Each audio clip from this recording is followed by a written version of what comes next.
السلام عليكم ورحمة الله وبركاته. إن الحمد لله نحمده ونستعينه من يهده الله فلا مضل له ومن يضلل فلا هادي له. وأشهد أن لا إله إلا الله وحده لا شريك له وأن محمدا عبده ورسوله أما بعد. أعوذ بالله من الشيطان الرجيم. بسم الله الرحمن الرحيم.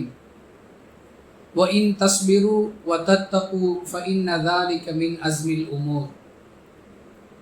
وقال تعالى خذ العفو. قال نبينا صلى الله عليه وسلم فإن أصدق الحديث كتاب الله وخير الحدي حدي محمد صلى الله عليه وسلم وشر الأمور محدثاتها وكل محدثة بدعة وكل بدعة ضلالة وكل ضلالة في النار. பேரன்பிற்கும் பெரும் மதிப்பிற்கும் உரிய எல்லாம் வல்ல அல்லாஹுவின் நல்லடியார்களே, அல்லாஹுவின் பேரருளால் அவனுடைய கட்டளையாகிய இந்த ஜும்ஆவுடைய வணக்கத்தை நிறைவேற்றுவதற்கும் அதன் ஒரு பகுதியாக அவனுடைய மார்க்கத்தை அதன் தூய வடிவில் அறிந்து கொள்வதற்குமான வாய்ப்பை நாம் எல்லாம் பெற்றிருக்கின்றோம். அன்பிற்குரியவர்களே, மனிதர்களுக்கு மத்தியில் பல பிளவுகள் பல விரிசல்கள் ஏற்படுவதை பரவலாக பார்க்கிறோம். கணவன் மனைவிக்கு மத்தியில், பெற்றோர்களுக்கும் பிள்ளைகளுக்கும் மத்தியில், முதலாளி தொழிலாளிக்கு மத்தியில், சமூகத்தில் இருக்கக்கூடிய நண்பர்கள் உறவினர்கள் என்று மனிதர்களுக்கு மத்தியில் பல வகையான உறவு முறிவுகள், பிளவுகள், சண்டை சச்சரவுகள், மனக்கசப்புகள், பேச்சுவார்த்தையற்ற நிலைகள் பரவலாக குடும்பங்கள் சமூகம் என்று எல்லா இடங்களிலும் ஏற்படுவதை பார்க்கிறோம். இதற்கு பலரும் பல வகையான காரணங்களை சொல்லுகிறார்கள். எல்லா காரணங்களுக்கும் மையப்புள்ளியான காரணம் என்று ஒரு காரணம் இருக்கிறது. பொருளாதாரம், தகாத வார்த்தைகளை பேசியது, மரியாதை கொடுக்காதது, இப்படி பல காரணங்களை சொன்னாலும் அனைத்து காரணங்களுக்கும் மையப்புள்ளியாக ஒரு காரணம் இருக்கிறது. அதுதான் மனிதர்களுக்கு மத்தியில் பெருந்தன்மை இல்லாத ஒரு நிலை. ஒரு காலம் இருந்தது, ஒரு நபரை பற்றி அறிமுகப்படுத்தும் பொழுது ரொம்ப பெருந்தன்மையான மனுஷன் அப்படி சொல்லி அறிமுகப்படுத்துவதையெல்லாம் நாம் சிறு பிராயத்திலே கேள்விப்பட்டிருக்கிறோம். இப்பொழுது மனிதர்களுக்கு மத்தியில் பெருந்தன்மை என்கிற ஒரு குணம் இல்லாமல் ஆகிவிட்டது என்பதை கடந்து பெருந்தன்மை என்கிற வார்த்தையே கேட்க முடியாத ஒன்றாக ஆகிவிட்டது. பல பஞ்சங்கள், உணவு பஞ்சம், தண்ணீர் பஞ்சம், இப்படி பல பஞ்சங்கள் ஏற்படுவது போன்று பெருந்தன்மை என்கிற ஒரு பண்பு பஞ்சமாகி போன ஒன்றாக ஆகிவிட்ட நிலையை பார்க்கிறோம். அந்த வார்த்தையை அதிகமாக கேள்விப்படுறதில்லை. அந்த அளவிற்கு அந்த பெருந்தன்மை என்கிற நிலையை விட்டு மனிதர்கள் தூரமாகி கொண்டே இருக்கிறார்கள். இப்படிப்பட்ட ஒரு சூழலில் பெருந்தன்மை என்றால் என்ன? பெருந்தன்மைக்கு அல்லாஹ் கொடுக்கக்கூடிய முக்கியத்துவம் என்ன? ரசூலுல்லாஹி ஸல்லல்லாஹு அலைஹி வஸல்லம் அவர்கள் பெருந்தன்மை என்கிற இந்த தன்மைக்கு எந்த அளவிற்கு முக்கியத்துவம் கொடுக்கிறார்கள்?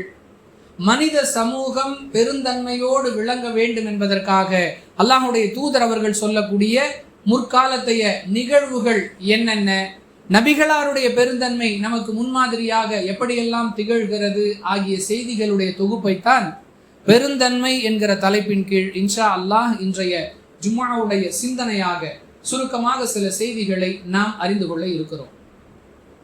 அன்பானவர்களே, பெருந்தன்மை என்றால் என்ன? முதலில் அதை நாம் விளங்கிக் கொள்ள வேண்டும். இன்றைய தலைமுறையிடத்தில் பெருந்தன்மை அப்படின்னா என்னப்பா, யாருக்கு தெரியும் என்ற பதிலைத்தான் பரவலாக நாம் பெற்றுக்கொள்ள முடியும். பெருந்தன்மை அப்படின்னா அது ஒரு நல்ல விஷயம், இப்படித்தான் பதில் சொல்வார்களே தவிர அப்படி என்றால் என்ன? அன்பானவர்களே, தேவையான இடத்தில் விட்டு கொடுப்பது, பொறுமையை கடைபிடிப்பது, இரக்க சிந்தனையோடு நடப்பது, நான் என்கிற எண்ணத்தை விட்டொழிப்பது, இந்த அனைத்து தன்மைகளுடைய தொகுப்பு தான் பெருந்தன்மை. பெருந்தன்மைங்கிறது ஒரு தனி கேரக்டர் அல்ல. தேவையான இடத்தில் தேவையான நற்பண்பை வெளிப்படுத்தக்கூடிய நிலைக்கு பெருந்தன்மைன்னு பெயர். சுருக்கமாக சொன்னார், சில நேரங்களில் பொறுமையின் வெளிப்பாடாக பெருந்தன்மையை காட்டலாம், சில நேரங்களில் இரக்கத்தின் வழியாக பெருந்தன்மையை காட்டலாம், சில நேரங்களில் விட்டு கொடுப்பதன் மூலமாக பெருந்தன்மையை காட்டலாம், சில நேரங்களில் மன்னிப்பதன் மூலமாக பெருந்தன்மையை காட்டலாம், சில நேரங்களில் அடங்கி போவதன் மூலமாக பெருந்தன்மையை காட்டலாம். இது அடங்கி போறது அல்ல, விட்டு கொடுப்பது. இப்படி தேவைக்கு ஏற்ப சர்ச்சைகளை, பிரச்சனைகளை தவிர்ப்பதற்குரிய ஒரு வாசல் தான் பெருந்தன்மை. அன்பானவர்களே, எந்த அளவிற்கு இஸ்லாம் இந்த குணத்திற்கு முக்கியத்துவம் கொடுக்கிறது? அல்லாஹ் நமக்கு கட்டளை இடுகிறான், பெருந்தன்மையோடு நாம் நடக்க வேண்டும் என்று. திருக்குரானுடைய 7வது அத்தியாயம் 199வது வசனத்தில் அல்லாஹ் நமக்கு கட்டளை இடுகிறான், ஹுதில் அஃபுவ, பெருந்தன்மையை மேற்கொள்ளுங்கள்.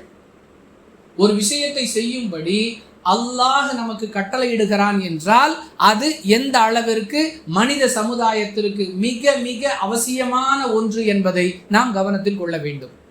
அல்லாஹுவே அதை செய்யும்படி நமக்கு கட்டளை இடுகிறான் என்றால் அது எந்த அளவிற்கு தேவை, எந்தெந்த மாதிரியான சந்தர்ப்பங்களில் அது தேவைப்படுகிறது? பல கோணங்களில் திருக்குரானில் அல்லாஹ் சொல்லி காட்டுகிறான். உதாரணத்திற்கு சொல்வதாக இருந்தால் 3வது அத்தியாயம் 186வது வசனம், ஒயின் தஸ்பிரு வ தத்தகு ஃபஇன்ன ذلك மின் அஸ்மில் உமூர். அல்லாஹ் சொல்லுகிறார், பல நெருக்கடிகள் உங்களுக்கு வரும்.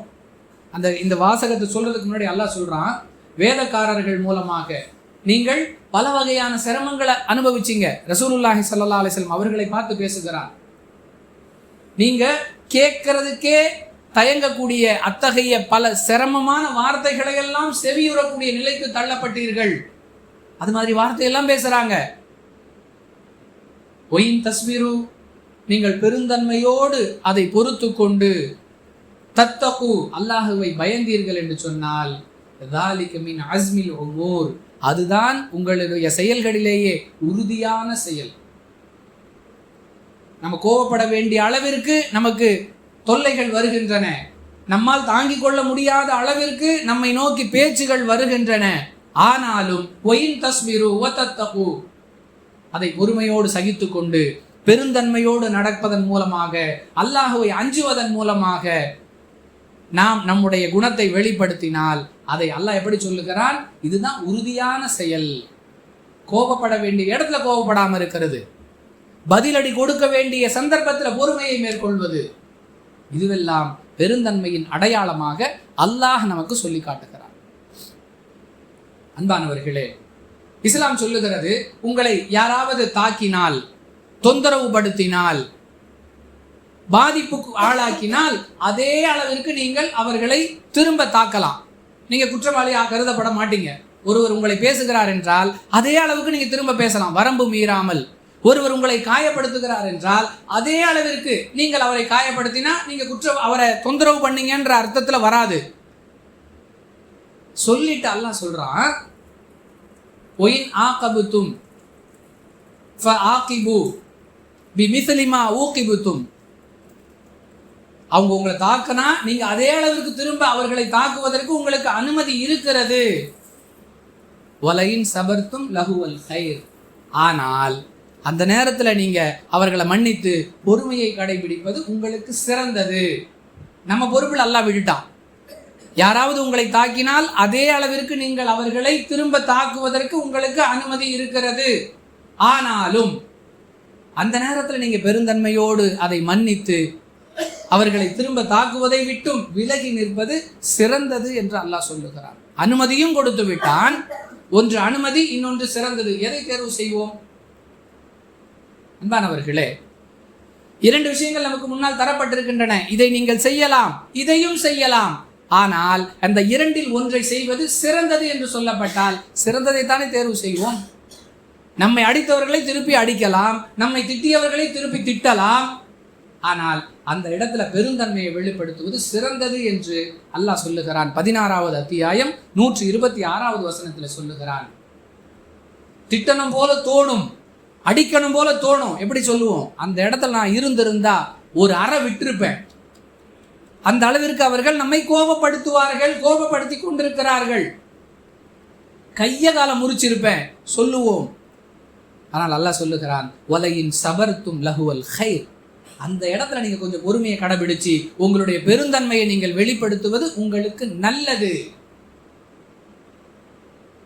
தாக்குனா குற்றம் இல்லை, சிறந்தது எது? பெருந்தன்மையை வெளிப்படுத்துவது. இவ்வளவு அழகாக திருக்குர்ஆன் நமக்கு பெருந்தன்மையை கற்றுக் கொடுக்கிறது.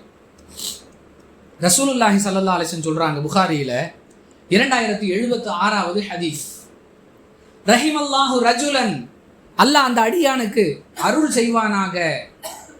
எந்த அடியானுக்கு? ரஹிமல்லாஹு ரஜுலன். எவ்வளவு பெரிய சுப செய்தி! அல்லாஹ்வுடைய தூதர் வாயிலிருந்து கிடைக்கக்கூடிய பிரார்த்தனை.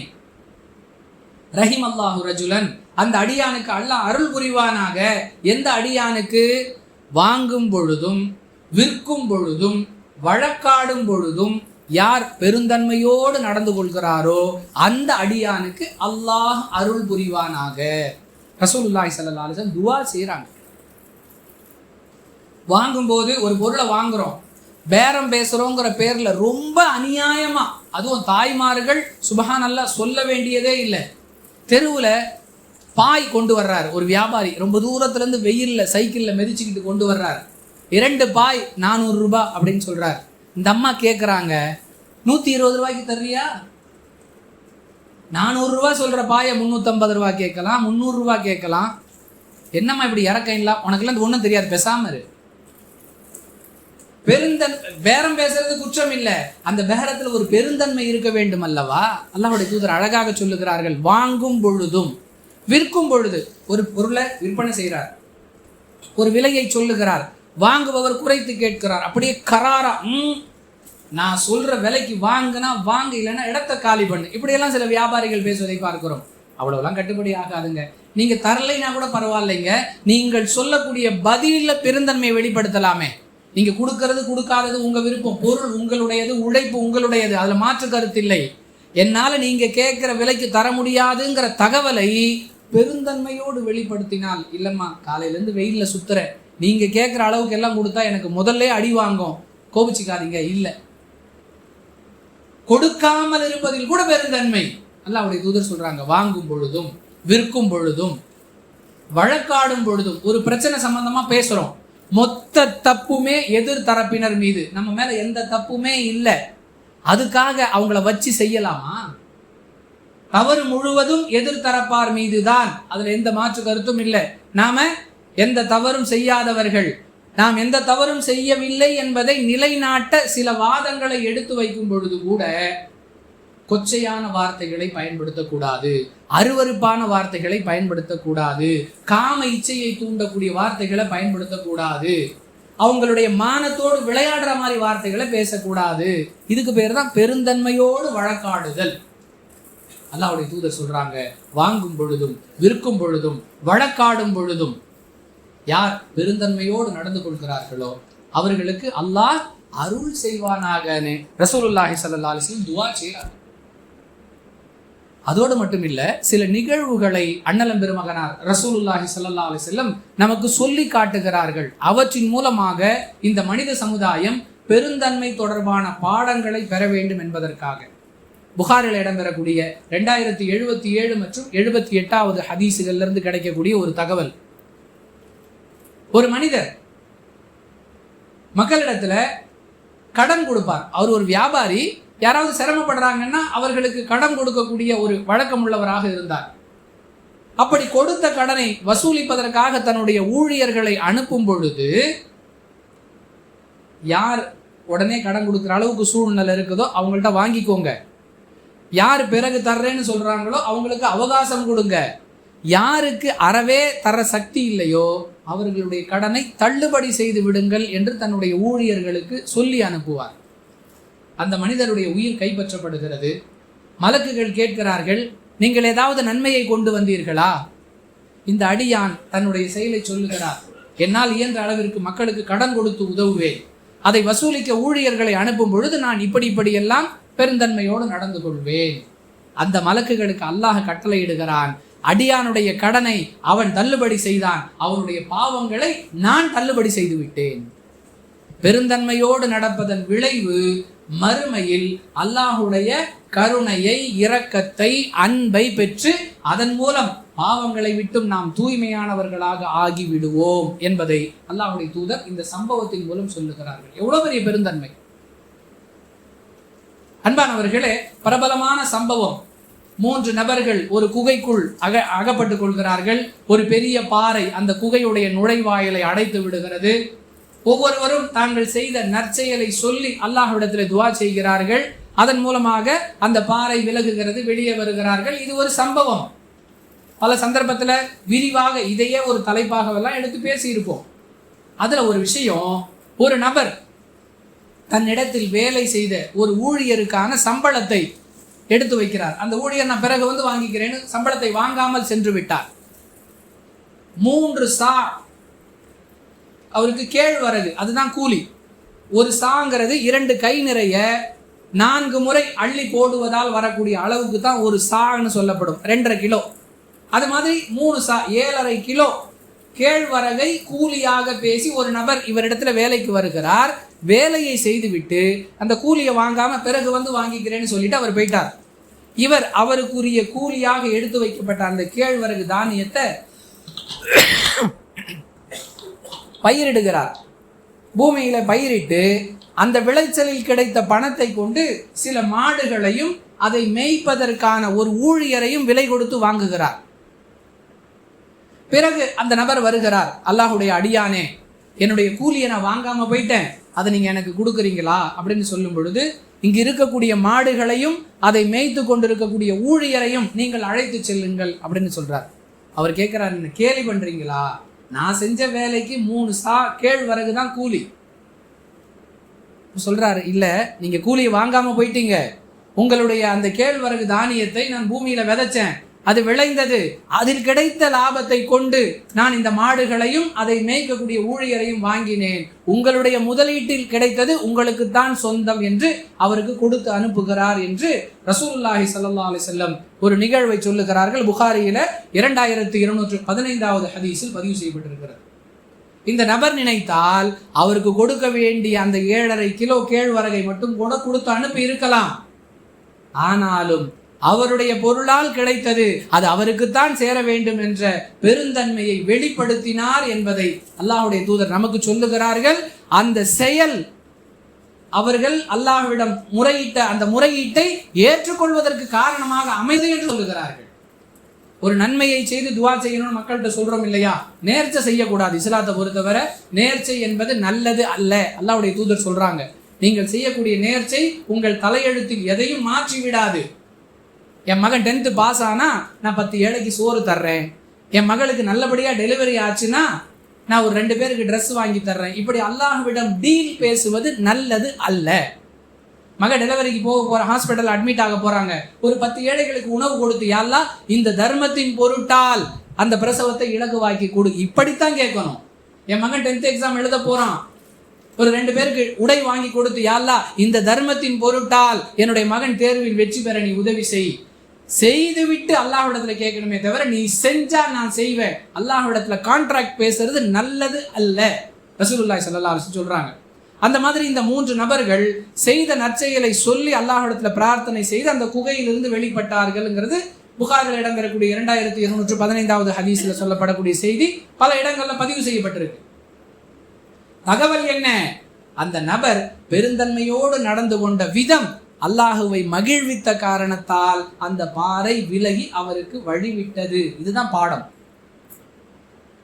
அன்பானவர்களே, யோசித்து பாருங்கள், எவ்வளவு உயர்வான ஒரு தன்மை பெருந்தன்மை என்பது.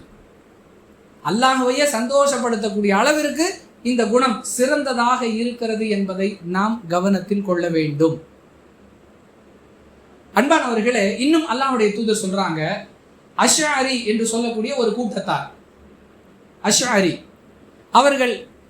அவர்களுடைய உயர்ந்த குணம் பெருந்தன்மையை பற்றி ரசூலுல்லாஹி ஸல்லல்லாஹு அலைஹி வஸல்லம் சொல்லி காட்டுறாங்க. அந்த மக்களுடைய குணம் எப்படி இருக்கும் நம்ம ஹதீஸுகள்ல பார்க்கிறோம். உள்ளூரில் இருந்தாலும் சரி, பயணத்தில் இருந்தாலும் சரி, மக்களுக்கு மத்தியில் உணவு பற்றாக்குறை ஏற்பட்டு விட்டது என்று சொன்னால், ஒரு 100 குடும்பம் இருக்கிறாங்க உதாரணத்துக்கு, அதுல ஒரு 20 குடும்பம் நல்ல செழிப்பானவர்கள், அதிகமான உணவு தானியங்களை வச்சிருக்கிறாங்க. மீதி உள்ள மக்கள் எல்லாம் கொஞ்சம் சிரமமான சூழ்நிலையில குறைவான அளவு தான் வச்சிருக்கிறாங்க, அவங்களுடைய தேவை நிறைவேறக்கூடிய அளவிற்கு போதுமான உணவுப் பொருட்கள் இல்லை என்கிற நிலை வந்தால் ஒரு முடிவு செய்வாங்களாம். ஒரு துணியை விரிச்சிட்டு எல்லாரும் அவங்கள்ட்ட இருக்கிறத கொண்டு வந்து இதுல கொட்டுங்க. ஒருத்தர் 1 பேரிச்சம்பழம் போட்டிருப்பார், ஒருத்தர் 1 கிலோ போட்டிருப்பார், ஒருவர் 10 கிலோ பேரிச்சம்பழம் போட்டிருப்பார். அனைத்தையும் ஒன்று திரட்டி அதை அப்படியே எத்தனை குடும்பங்கள் இருக்கிறாங்களோ அத்தனை பேருக்கும் சமமாக பங்கிட்டு கொடுக்கக்கூடிய குணம். இது அஷாரி கூட்டத்தாரிடம் இருந்த சிறப்பு என்பதை நம்ம ஹதீஸ் கிதாபுகள்ல பார்க்கிறோம். எவ்வளவு உயர்ந்த பண்பு! புகாரில 2486வது ஹதீஸில் பார்க்கிறோம். உங்கள்கிட்ட 5 கிலோ கோதுமை, இவர்கிட்ட 10 கிலோ, அவர்கிட்ட 100 கிலோ. 100 கிலோ வச்சிருக்கிறவர் நிம்மதியாக இருப்பார். 5 கிலோ வைத்திருப்பவர் இன்னும் 4 நாளைக்கு தானே உணவு இருக்கு, பதட்டத்தோடு இருப்பார். அந்த பதட்டத்தை தணித்து எல்லோரும் நிம்மதியாக இருக்கிறதுக்கான ஒரு ஏற்பாடு, எல்லாத்தையும் கொண்டு வந்து ஒன்று சேர்த்து அனைத்தையும் சம அளவில் 100 கிலோ கொடுத்தவருக்கும் 10 கிலோ, 1 கிலோ கொடுத்தவருக்கும் 10 கிலோ என்கிற ஒரு பகிர்ந்து உண்ணக்கூடிய பெருந்தன்மை குணம் அஷாரி கூட்டத்தாரிடம் இருந்தது என்பதை நம்ம பார்க்கிறோம். அபு மூசா அல் அஷாரி அந்த கூட்டத்தை சேர்ந்த சஹாபி தான். அடிக்கடி நம்ம ஹதீசுகளில் கேள்விப்படக்கூடிய ஒரு நபித்தோழர். எவ்வளவு உயர்ந்த குணம்! பெருந்தன்மையுடைய வெளிப்பாடு மற்றவர்கள் நிம்மதியாக இருப்பதற்கும் உதவியாக இருக்கிறது என்பதை விளங்க முடிகிறது. அன்பானவர்களே, இன்னும் புகாரில் இடம்பெறக்கூடிய 2666வது செய்தி. இப்படியெல்லாம் மனிதர்கள் வாழ்ந்தார்களா என்று எண்ணக்கூடிய அளவிற்கு பெருந்தன்மையான அந்த குணம் வெளிப்பட்டது. அபூபக்கர் சித்திக் ரலியல்லாஹு அன்ஹு அவர்கள் தொடர்பான நிகழ்வு. அவர்களுடைய மகள் ஆயிஷா ரலியல்லாஹு அன்ஹா, ரசூலுல்லாஹி ஸல்லல்லாஹு அலைஹி வஸல்லம் அவர்களுடைய மனைவி, அவர்களோடு சஃப்வான் இப்னு முஅத்தல் அப்படிங்கிற நபித்தோழரையும் ஆயிஷா ரலியல்லாஹு அன்ஹா அவர்களை இணைத்து ஒரு வதந்தி பரப்பப்படுகிறது. பெரிய சம்பவம். விஷயம் என்ன? ஆயிஷா ரலியல்லாஹு அன்ஹா அவர்களை பற்றி வதந்தி பரப்பியவர்கள் யார் தெரியுமா? அவர்களுடைய தந்தையாகிய அபூபக்கர் சித்திக் ரலியல்லாஹு அன்ஹு அவர்களுடைய உதவியால் வாழ்க்கை நடத்தியவர்கள், அவங்களுடைய உறவினர்கள். எந்த சம்பாத்தியமும் இல்லை, அபூபக்கர் ரலியல்லாஹு அன்ஹு கொடுக்கக்கூடிய அந்த உதவியை வைத்துத்தான் வாழ்க்கையே நடக்கிறது. அப்படிப்பட்ட மக்கள் அந்த அபூபக்கருடைய மகளாகிய நபியுடைய மனைவியாகிய ஆயிஷா ரலியல்லாஹு அன்ஹா சம்பந்தமாக பரவிய வதந்தியை இன்னும் அதிகமா பரப்ப ஆரம்பிச்சுட்டாங்க. இதை கேள்விப்பட்ட அபூபக்கர் ரலியல்லாஹு அன்ஹு அவர்கள் மனம் நொந்து, இனி நான் உங்களுக்கு உதவி செய்ய மாட்டேன், என் மகளை பத்தி இப்படி பேசிட்டாங்கல்ல, இனி நான் அவங்களுக்கு அல்லாஹ்வின் மீது ஆணையா உதவி செய்ய மாட்டேன் அப்படிங்கிற ஒரு நிலைக்கு வந்து விடுகிறார். உடனே அல்லாஹ் திருக்குர்ஆனுடைய வசனத்தை அருளுகிறார். 24வது அத்தியாயத்துடைய 22வது வசனம். ஏழைகளுக்கும் அல்லாஹ்வின் பாதையில் ஹிஜ்ரத் செய்தவர்களுக்கும் உறவினர்களுக்கும் இனி உதவி செய்ய மாட்டேன் என்று அவர்கள் சத்தியம் செய்ய வேண்டாம் அப்படின்னு சொல்லிட்டு அடுத்து சொல்றான் அல்லாஹ், ஃபல்யஃபு வஸ்ஃபஹு, நீங்க அவங்கள மன்னிக்கலாமே, அவர்களிடத்துல நீங்கள் பெருந்தன்மையோடு நடந்து கொள்ளலாமே.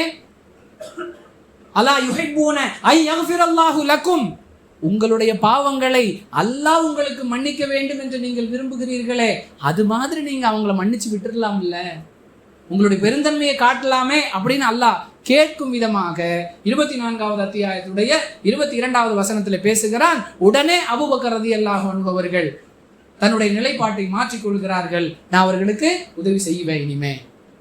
மகளை பற்றி அவதூறு பரப்பியவர்கள் நல்ல யோசித்து பாருங்கள். யாரெல்லாம் இங்கு தகப்பனாக தந்தையாக இருக்கிறோமோ நம்முடைய மனதை அபூபக்கர் ரலியல்லாஹு அன்ஹு அவர்களுடைய இடத்துல அப்ளை பண்ணி யோசித்தால் செய்வோமா? என் மகளை பத்தி நீ அவதூறு பேசுவ, உனக்கு நான் உதவி செய்யணுமா? சராசரி தந்தை அப்படித்தான் நினைப்பார். அல்லாஹ் சொன்னான், தன்னுடைய குணத்தை மாற்றிக்கொண்டு தன்னுடைய பெருந்தன்மையை வெளிப்படுத்தும் விதமாக அபூபக்கர் ரலியல்லாஹு அன்ஹு அவர்கள் தன்னுடைய நடவடிக்கை அமைத்துக் கொண்டார்கள் அப்படிங்கிறத புகாரில் இடம்பெறக்கூடிய 2666வது ஹதீஸில் பார்க்கிறோம். அன்பானவர்களே, இதுவெல்லாம் வெறும் பயான் கேட்டுவிட்டு கடந்து போறதுக்கு அல்ல. இதன் மூலம் நாம் பெறக்கூடிய படிப்பினை என்ன? புகாரில் இடம்பெறக்கூடிய 3472வது ஹதீஸ். பனு இஸ்ரவேலர்கள் காலத்தில் நடந்த ஒரு சம்பவத்தை ரசூலுல்லாஹி ஸல்லல்லாஹு அலைஹி வஸல்லம் சொல்லி காட்டுறாங்க. ஒரு நபர் தன்னுடைய நிலத்தை இன்னொருவருக்கு விற்பனை செய்கிறார். நிலத்தை வாங்கியவர் ஒருவர், நிலத்தை விற்றவர் ஒருவர். யார் நிலத்தை வாங்கினாரோ அவர் அந்த இடத்துல ஏதோ ஒரு வேலை செய்யறதுக்காக நிலத்தை தோண்டுகிறார். தங்க காசுகள் நிறைந்த ஒரு மண் பானை அதில் புதையலாக கிடைக்கிறது. உடனே அதை எடுத்துக்கிட்டு யார் தனக்கு நிலத்தை விற்றாரோ அவரிடத்துல போறார். இந்த பாருப்பா, நான் உன்னிடத்துல நிலத்துக்கு தான் காசு கொடுத்து வாங்கினேன், இது எனக்கு உள்ளது இல்லை, உன் நிலத்துல கிடைச்சது, இது உனக்கு தான் சொந்தம் அப்படின்னு அவரிடத்துல ஒப்படைக்கிறார். அவர் சொல்றாரு, எப்ப நிலத்தை வித்துட்டேனோ அதுல என்ன கிடைச்சாலும் அது உனக்கு தான் சொந்தம். தங்க புதையலை எனக்கு வேண்டாம் உனக்கு வேண்டாம் என்று பிரச்சனை வலுக்கிறது. எனக்கு வேணும்னு பிரச்சனை இல்லை, நான் வாங்கினது நிலத்தை மட்டும், இது எனக்கு உரியது அல்ல. அவர், நான் எப்போ நிலத்தை உனக்கு விற்பனை செய்து விட்டேனோ அதில் எது கிடைத்தாலும் அது உன்னுடையது, நீயே வச்சுக்க, எனக்கு வேணாம். பிரச்சனை முற்றுகிறது. இருவரும் ஒரு பொது நபரிடத்தில் இந்த வழக்கை கொண்டு போகிறார்கள். அந்த நபர் இருவருடைய வாதங்களையும் கேட்டுவிட்டு சொல்லுகிறார், உங்களுக்கு பிள்ளைங்க இருக்காங்களா? ஒருவர் சொல்லுகிறார், எனக்கு ஒரு மகன் இருக்கான். இன்னொருவர் சொல்லுகிறார், எனக்கு ஒரு மகள் இருக்கிறா. 2 பேருக்கும் திருமணம் செஞ்சு வச்சிருங்க, இந்த தொகையை அவங்களுக்காக செலவிட்டுருங்கன்னு இந்த பஞ்சாயத்தை முடித்து வைக்கிறார். புகாரில 3472வது ஹதீஸ்ல பார்க்கிறோம். கற்பனை கூட செய்து பார்க்க முடியாத ஒரு பெருந்தன்மைக்கான உதாரணம். இன்றைய உலக வரலாற்றில் எவ்வளவு பெரிய மார்க்க பற்றுள்ள மனிதரிடத்துல கூட இந்த பெருந்தன்மை வெளிப்படுமா என்பது கேள்விக்குறி. அல்லாஹுவை பயந்து ரசூலுல்லாஹி ஸல்லல்லாஹு அலைஹி வஸல்லம் அவர்களை முழுமையாக பின்பற்றி வாழக்கூடியவர் என்று நாம் ஒருவரை அடையாளம் கண்டால், அப்படிப்பட்ட மகான், அப்படி ஒரு வர்க்கம்லாம் இஸ்லாத்துல கிடையாது, அவரிடத்தில் கூட இந்த பெருந்தன்மை வெளிப்படுமா என்பது கேள்வி. அல்லாஹ்வுடைய தூதர் எதற்காக இந்த சம்பவங்களை சொல்லுகிறார்கள்? இதை கொண்டு நாம் குறைந்தபட்ச பெருந்தன்மையாவது நம்ம இடத்துல கொண்டு வந்து விட வேண்டும் என்பதற்காகத்தான். அன்பானவர்களே, ரசூலுல்லாஹி ஸல்லல்லாஹு அலைஹி வஸல்லம் மதீனாவுக்கு போறாங்க. ஹிஜ்ரத் செஞ்சு போன உடனே ஆரம்ப காலத்துல மதீனாவுடைய எல்லையில் மக்கள் தொழுது கொண்டிருக்கிறார்கள். பிறகு மதீனாவுக்குள்ள, ஊருக்குள்ள ஒரு பள்ளிவாசலை ஏற்படுத்த வேண்டும் என்ற நோக்கத்துல அல்லாஹ்வுடைய தூதர் தான் மக்காவிலிருந்து எடுத்து சென்ற தன்னுடைய பொருளாதாரத்தை கொண்டு ஒரு இடம் வாங்கணும் பள்ளிவாசலுக்காக ஆலோசனை செய்து இடத்தை தேடுறாங்க. ஒரு இடம், பேரிச்சம்பழங்களை உலர வைக்கக்கூடிய ஒரு களம். நம்ம நெல் காய போடக்கூடிய களங்கள்லாம் பார்த்துருக்கோம் இல்லையா? அந்த மாதிரி அறுவடை செய்யப்பட்ட பேரிச்சம்பழங்களை கொண்டு வந்து அந்த இடத்துல வச்சு உலர வைத்து பதப்படுத்துவார்கள். அதுக்காக பயன்படக்கூடிய ஒரு களம். அது 2 அனாதை சிறுவர்களுக்கு உரித்தான சொத்து. ஒரு நபர், அவங்களுடைய கார்டியன், அந்த நிலத்தை பாதுகாத்து பராமரிச்சுக்கிட்டு வர்றாரு. அதனுடைய உரிமையாளர்கள் 2 அனாதை சிறுவர்கள். அந்த இடம் ஊருக்கு மத்தியில் இருக்கிறது. அங்கு பள்ளிவாசல் அமைந்தால் சுற்றி உள்ள ஊர் மக்கள் தொழுகைக்கு வருவது வசதியாக இருக்கும். எல்லாமே ஏற்றமாக அல்லாஹ்வுடைய தூதருக்கு திருப்தியானதாக இருக்கிறது. இந்த இடம் யாருடையது? இந்த இடத்தை விலைக்கு கொடுத்தாங்கன்னா இங்கே பள்ளிவாசலை அமைக்கலாம் என்று நபிகளார் மஷூரா ஆலோசனை செய்கிறார்கள். 2 அனாதை சிறுவர்கள், அவர்களுக்குன்னு பெரிய பின்புலம் கிடையாது, பெரிய ஃபேமிலி பேக்ரவுண்ட் கிடையாது, எக்கனாமிக்கல் சப்போர்ட் கிடையாது. அனாதை சிறுவர்கள், அல்லாஹ்வுடைய தூதரே, இது எங்களுக்கு சொந்தமான இடம், பள்ளிவாசலுக்காக நாங்கள் இந்த இடத்தை அன்பளிப்பாக தருகிறோம் என்று முன் வருகிறார்கள். பெரிய தனவந்தர் 40 ஏக்கர் நிலம் வைத்திருக்கிறார், அவர் பள்ளிவாசலுக்காக ஒரு இடம் கொடுக்கிறார். இது பெரிய விஷயம் அல்ல. பல கோடிகளுக்கு அதிபதி, அவர் தன்னுடைய கோடியிலிருந்து 1 கோடியை கொடுக்கிறார். இது பெரிய விஷயம் அல்ல. மந்திரியா இருந்து சம்பாதிச்சார், எம்எல்ஏவா இருந்து சம்பாதிச்சார், அவர் அதிலிருந்து மதரசாவுக்கு நிலம் வாங்கி கொடுக்கிறார். இது பெரிய ஆச்சரியம் அல்ல, இது நன்மையான காரியம். ஆனால் இந்த 2 சிறுவர்களும் முன் வந்தது பெருந்தன்மையான செயல் என்பதை உணர்த்தும் விதமாக ஹதீஸ்களில் இந்த தகவல் பதிவு செய்யப்பட்டிருக்கிறது. பிறகு அல்லாஹ்வுடைய தூதர் பணம் கொடுத்து தான் வாங்குவேன்னு சொல்லி தன்னுடைய சொந்த காசு, யாரிடத்திலையும் வசூல் செய்யல, மஸ்ஜிதுல் நபவி என்று சொல்லுகிறோமே அந்த இடத்தை நபிகளார் தான் சொந்த பணத்துல வாங்கினார்கள். நபியுடைய மஸ்ஜித். அனாதை சிறுவர்கள் கூட பெருந்தன்மையோடு நடந்து கொண்டார்கள் என்ற தகவல் கேட்டும் நாம் நம்முடைய உள்ளத்தில் பெருந்தன்மையை கொண்டு வரவில்லை என்றால் அதை விட துர்பாக்கியம் வேறு எதுவுமே இருக்க முடியாது. இந்த உபதேசத்தை சொன்னதோடு நிற்காம ரசூலுல்லாஹி ஸல்லல்லாஹு அலைஹி வஸல்லம் தானும் பெருந்தன்மை உள்ளவர்களாக நடந்து கொண்டார்கள் என்பதற்கு பல ஆதாரங்கள். புகாரில் இடம்பெறக்கூடிய 3560வது செய்தி, ரசூலுல்லாஹி ஸல்லல்லாஹு அலைஹி வஸல்லம் தனக்காக வென்று ஒரு பொழுதும் யாரையும் பழி வாங்கியதே இல்லை. ஒரு ஜனாதிபதிங்கிற அடிப்படையில் படை திரட்டி வரக்கூடியவர்களை எதிர்க்க வேண்டும் என்கிற முறையில் அல்லாஹ்வுடைய கட்டளைக்கு கட்டுப்பட்டு பல போர்க்களங்களை சந்தித்திருக்கிறார்களே தவிர தனிப்பட்டு தன்னுடைய விஷயம்ங்கிற பேஸ்ல யாரையும் பழி வாங்கியதில்லை என்பதை புகாரில் இடம்பெறக்கூடிய 3560வது ஹதீஸில் பார்க்கிறோம். இன்னும் நபிகளாருடைய பெருந்தன்மைக்குரிய ஒரு உதாரணம் என்று சொல்லுவதாக இருந்தால் புகாரில 4135வது ஹதீஸில் பார்க்கிறோம். நீண்ட சம்பவம். நபிகளார் ஒரு இடத்துல ஓய்வு எடுத்துக் கொண்டிருக்கிறாங்க. ஒருவன் நபிகளாரை கொல்ல வருகிறான். அல்லாஹ்வுடைய தூதர் தன்னுடைய வாளை மரத்துல மாட்டி வச்சு தூங்கிக்கிட்டு இருக்கிறாங்க. திடீர்னு கண் விழித்து பார்க்கிறார்கள், வாளை உருவிய நிலையில் நிற்கிறான். அவன் இப்ப நினைச்சா ரசூலுல்லாஹி ஸல்லல்லாஹு அலைஹி வஸல்லம் அவர்களை கொலை செய்து விட முடியும். அந்த சூழல். அல்லாஹ்வுடைய தூதர் கண் விழித்தவுடன் அப்படியே அவன் நிற்கிறான். ஒன்னும் புரியல. இந்த நேரத்துல என்னிடமிருந்து உன்னை பாதுகாப்பவன் யார் அப்படிங்கிறான். அல்லாஹ்வுடைய தூதர் சொன்னார்கள், அல்லாஹ். நீண்ட சம்பவம். அவன் கையிலிருந்து வாள் கீழே விழுந்து விடுகிறது. அந்த வாளை தன் கையில் எடுத்துக்கொண்டு நபிகளார் கேட்கிறாங்க, இப்போ உன்னை என்னிடமிருந்து பாதுகாப்பவன் யார்? இல்ல, நீங்க நினைச்சா என்ன கொல்லலாம், நீங்க நினைச்சா என்ன விட்டுறலாம், இப்படித்தான் பேசுகிறான். அதுக்குள்ள சஹாபாக்கள் எல்லாம் அங்கு சூழ்ந்து விட்டார்கள். அல்லாஹ்வுடைய தூதர் நினைத்தால் சஹாபாக்களுக்கு ஒரு விழி அசைவை கொடுத்திருந்தால் அவனை சின்ன பின்னமாக்கி இருப்பார்கள். ஆனால் ரசூலுல்லாஹி ஸல்லல்லாஹு அலைஹி வஸல்லம் பெருந்தன்மையோடு மன்னித்து அவனை விட்டு விடுங்கள் என்று சொல்லிவிட்டார்கள். அன்பானவர்களே, இதுவெல்லாம் வெறும் பயான் கேட்டு கடந்து போகக்கூடிய விஷயங்கள் அல்ல. இவற்றை கொண்டு நம் வாழ்வில் ஏற்பட்ட மாற்றம் என்ன? அதே புகாரில 3766வது ஹதீஸில் அன்சாரிகள் என்று சொல்லக்கூடிய மதீனா வாசிகளை பற்றி அல்லாஹ்வுடைய தூதர் சொல்றாங்க. மக்கள் எல்லாம் ஒரு பக்கம் போறாங்க, மதீனாவாசிகளாகிய அன்சாரிகள் இன்னொரு பக்கம் சென்று கொண்டிருக்கிறார்கள் என்று சொன்னால், அன்சாரிகள் எந்த பக்கம் போறாங்களோ அந்த பக்கம் தான் நான் அன்சாரிகளோட தான் நான் சேர்ந்து போவேன். காரணம், அகதிகளாக வந்த முஸ்லிம்கள், மக்காவிலிருந்து ஹிஜ்ரத் செய்து வந்த முஸ்லிம்களை அரவணைத்தார்கள். எப்படிப்பட்ட அரவணைப்பு!